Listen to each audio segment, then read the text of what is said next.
믿을 만한 제보 중에 하나는 탄핵안이 헌재로 넘어갈 경우에 블랙 요원들이 폭파 임무까지, 특히 전하규 국방대변인은 내랑 진상조사단 중위입니다.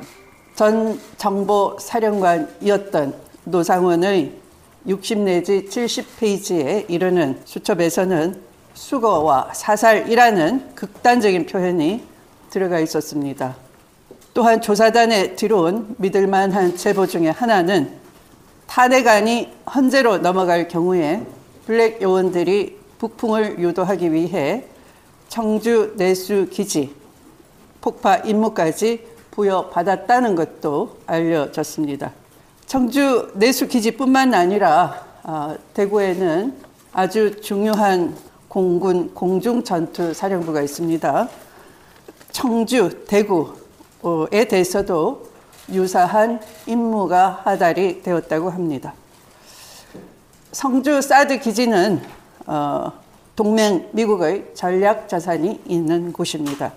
단순히 계엄의 정당성을 넘어서서 전시체제로 가려는 매우 음흉하고 위험한 의도까지도 포함됐다라고 보여집니다.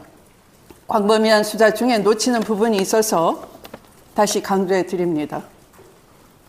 방첩사는 계엄 문건을 작성을 했습니다.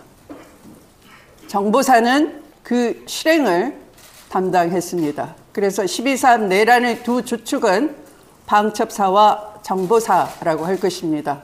방첩사에는 충암파 여인형이, 정보사에는 노상원 전 정보사령관이 핵심 인물인 것입니다.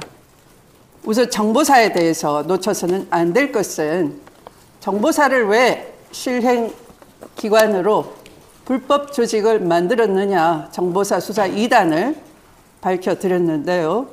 그 불법 조직을 정보사에 둔 것은 HID와 블랙 요원을 광범위하게 포섭 유도해서 방금 말씀드린 것처럼 장기적인 한반도 전시체제로 돌입하려는 명분을 쌓고 네트워킹을 할 수 있는 압력하는 요원들이 있다는 것에 그들은 주목했다고 봐집니다.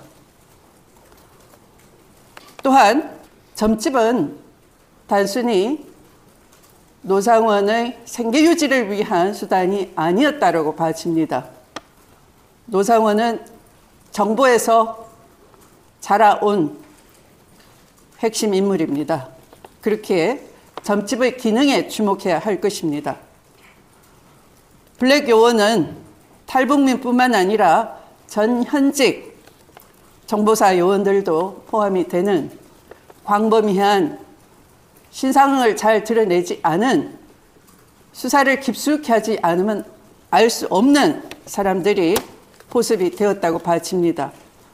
이들에게 활동 자금, 활동 종료 후의 보장, 무기 공급, 접선 방식을 위한 인적, 물적 지원을 하려면 정보사에 그 또아리를 틀었어야 했을 것입니다.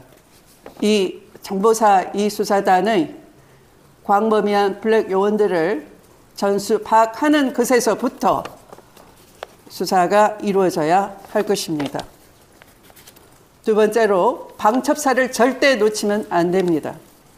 방첩사는 계엄 문건을 기획하고 실행할 수 있는 점검 역할을 했다고 봐집니다. 그럼에도 불구하고 방첩사는 지금 시선에서 사라지고 있습니다. 그래서 이 수사의 입구를 막고 있는 두 사람에 대해서 장관 직무대행자 김선호 국방부 차관은 즉시 직무 배제를 해야 할 것입니다.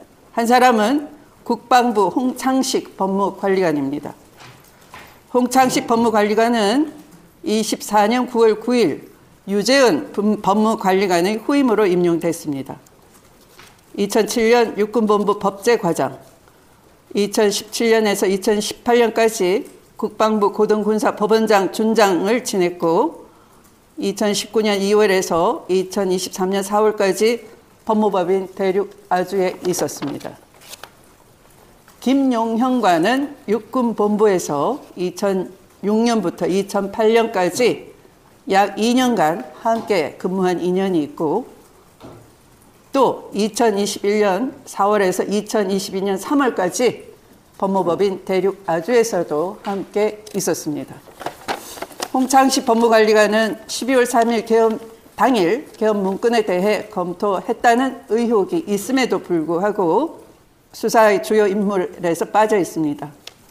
당일 김용현이 개엄 문건과 합참 개엄 실무 편람을 주면서 법적 검토를 지시했고, 정유린 법무과장과 실무 중령이 홍창식과 함께 검토했다는 의혹이 있는 것입니다. 제보에 의하면 홍창식 법무관리관은 당일 하루 종일 얼굴이 창백했고, 개엄 당일에도 합참 지휘 통제실에서 개엄 관련한 법령 검토 및 보고를 했다고 합니다. 최근에는 내란 사건 수사에 대해 공조수사본부 편성에 부정적 의견을 제시하고 검찰 중심으로 해야 한다는 입장을 가지고 김선호 차관에게 조력하고 있다고 합니다. 아시는 것처럼 검찰은 노상원의 수사를 축소하고 있고, 정부에서 잔뼈가 굵은 노상원이 본 진상조사단에서 방금 말씀드린 것처럼 점집이 단순 사주 점풀이 해주는 곳이 아니라 요인 접촉, 블랙 요원 포섭 등의 다양한 접선, 암호, 전달 기능을 했다고 보는 것이 상식적 추론임에도 불구하고 거기까지 나아가고 있지 않습니다. 단순한 지원자 이렇게 축소 은폐하는 것이 바로 내란 속의 윤석열의 범죄와 재상을 감추고 꼬리 자르려는 시도라고 봐지기 때문입니다.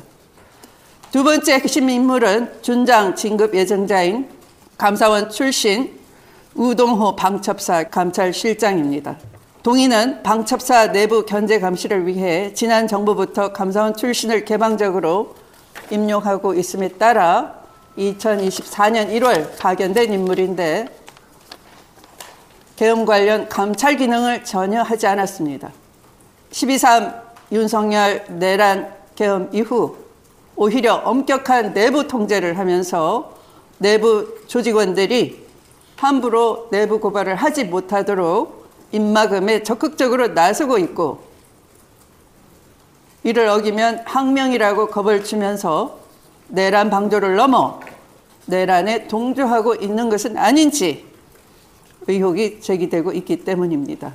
김선호 국방부 장관 직무대행은 이들 인사들에 대해 조속히 직무 배제를 시켜야 합니다. 군 내부 내란 관련자들이 속히 직무 배제가 되고, 당연히 수사당국의 수사에 적극 협조하여 국정 정상화가 되면서 군이 조직 안정이 될 수 있도록 할 수 있는 조치를 다 취해야 한다고 생각하면서 조속히 촉구하는 바입니다. 이상입니다. 지금도 내란을 주도하거나 방관 조장하던 사람들이 주요 직책에서 업무를 수행하고 있습니다. 국방부는 당장 내란 사건에 대한 진실규명이 끝날 때까지 이들에 대해 직무를 배제하고 진실규명을 위해 노력해야 할 것입니다.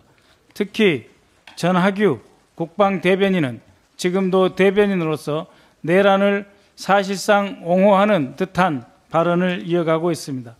장관 직무 대행은 이 사람을 당장 직무에서 배제해야 할 것입니다.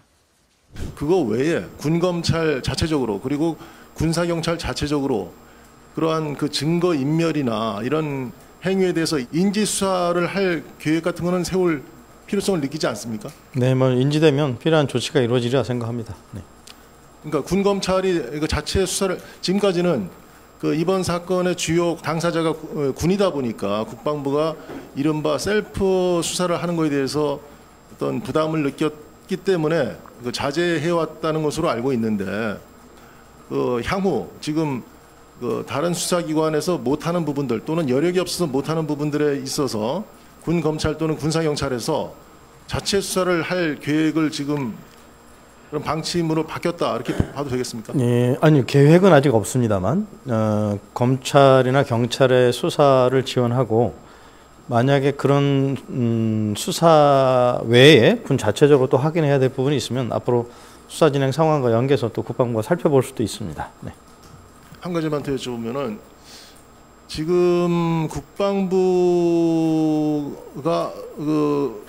근래 들어서 이번 사태 그 자체 조사 또는 수사 협조 이런 점에 있어서 조금 미적거리는 듯한 속도 조절하는 듯한 그런 그 모습을 보이고 있다는 그런 지적들이 있습니다.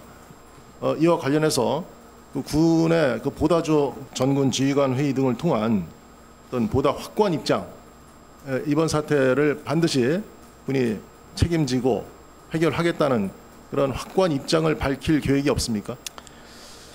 그런 입장은 언론 앞에서도 또 장관 대행께서 말씀하신 바 있고 또 저희가 여러 번 입장을 밝혀왔습니다. 그리고 수사 진행에 저희가 뭐 지원이 미진하거나 하는 것은 어떤 사유로 이렇게 말씀하시는지 모르지만 뭐 저를 포함해서 모두 국방부 주요 지휘자들이 적극 수사에 지원하고 있습니다.